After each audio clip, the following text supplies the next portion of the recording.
মঞ্চে আসছে মহামতি আকবর।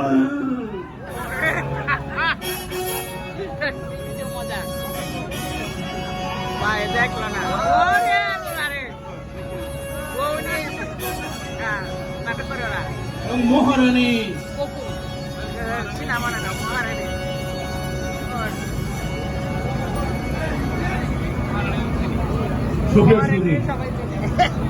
এনআরবি ওয়ার্ড আয়োজিত আমাদের এবারের নতুন প্রোডাকশন বাংলা নববর্ষের প্রবক্তা মহামতি আকবর। এই আকবর এই যাত্রাটি রচনা করেছেন মহামতি আকবর নাসিম আহমেদ এবং এখানে মহারানী আছেন জনপ্রিয় স্বনামধন্য বিটিভি এবং বাংলাদেশের অন্যতম নাট্য ব্যক্তিত্ব নাট্য অভিনেত্রী শিরিন বকুল। সবাই একটু করতালি দিয়ে। প্রধান সেনাপতি আছেন জাতীয় চলচ্চিত্র পুরস্কার প্রাপ্ত আমাদের শিল্পী মোহাম্মদ জসিম ভাই। আমাদের অর্থমন্ত্রী আছেন আমাদের তাপস সাহা। কৃষিমন্ত্রী আমি নিজেই। বিজ্ঞানী আছে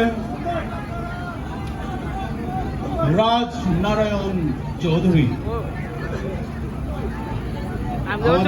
বিবেক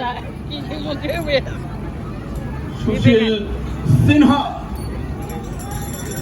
পণ্ডিত সুজিত দাস আছে। দুই সেনাপতি দুইয়ের পাশে দুই সৈনিক। এক সৈনিক হচ্ছে দীপক দাস, আরেক সৈনিক হচ্ছে উত্তম কুমার কুণ্ড। এখন আমরা চলে যাচ্ছি আমাদের মূল যাত্রায় মহামতি আকবর। ওরে মহামতি আকবর বাদশাহ ভোলামো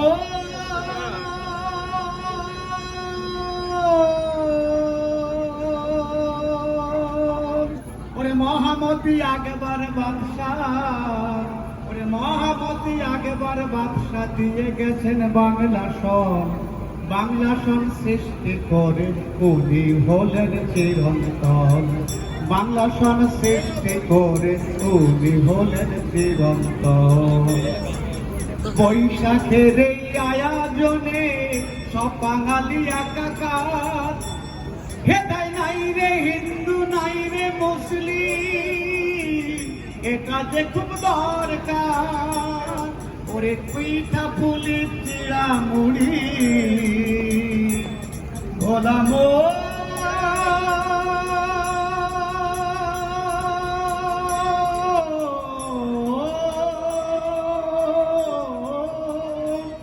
ওরে পিঠা পুলি চিড়া মুড়ি সব বাঙালি আনন্দ। ওর কারণে বলি সরে মঙ্গল শোভা কুমন্ত্র। মহামতি আকবর বাদশাহ দিয়ে গেছেন এই নিয়ম। তিনিও তো মুসলিম ছিলেন, নামাজ রোজা সিয়াম সাধন। ওরে মঙ্গল শোভা হারাম বলে ভোলামো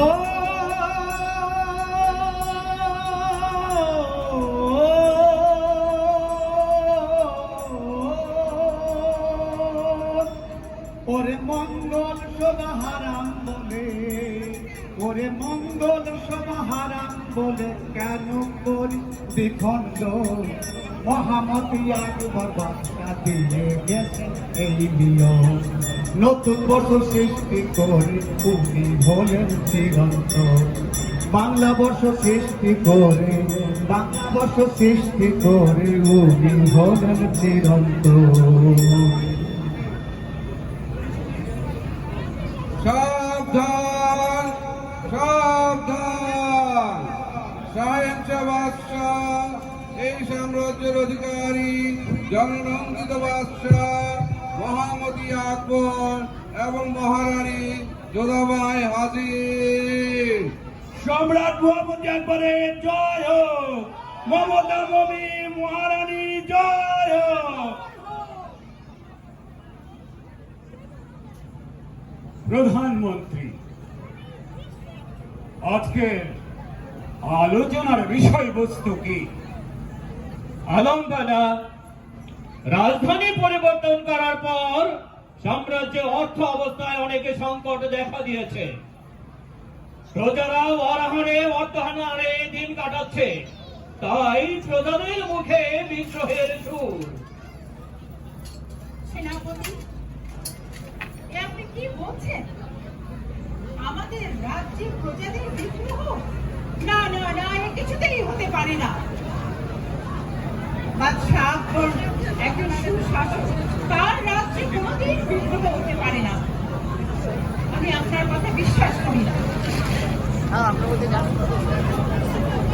আকবরের রাজ্যে কোনো সমস্যাই থাকতে পারে না। আর যদি সমস্যাই থাকে তবে আপনারা আছেন কেন? আমি আমার রাজ্যের মানুষকে চিনি, তারা তাদের দেশকে খুব ভালোবাসে এবং রাজ্যের মঙ্গল চায়। আমিও চাই এই রাজ্যের সকল মানুষ শান্তিতে ভালোভাবে থাকুক। আলমবালা, আমি নিজেই প্রজাদের সাথে কথা বলেছি। প্রজাদের অভিযোগ, তারা একটি নতুন পঞ্জিকার অভাবে যথাসময়ে চাষাবাদ করতে পারছে না, আর তাই খাদ্য অবস্থায় অনেকে সংকট দেখা দিচ্ছে। আপনাকে অনেক ধন্যবাদ সেনাপতি। অর্থমন্ত্রী, এবার আপনার বয়ান শুনি। দেশের খাজনা এবং খাদ্য ব্যবস্থার উপর আপনি কিছু বলুন। আলম্বনা, সেনাপতি যা বললেন আমিও তার সাথে একমত পোষণ করছি।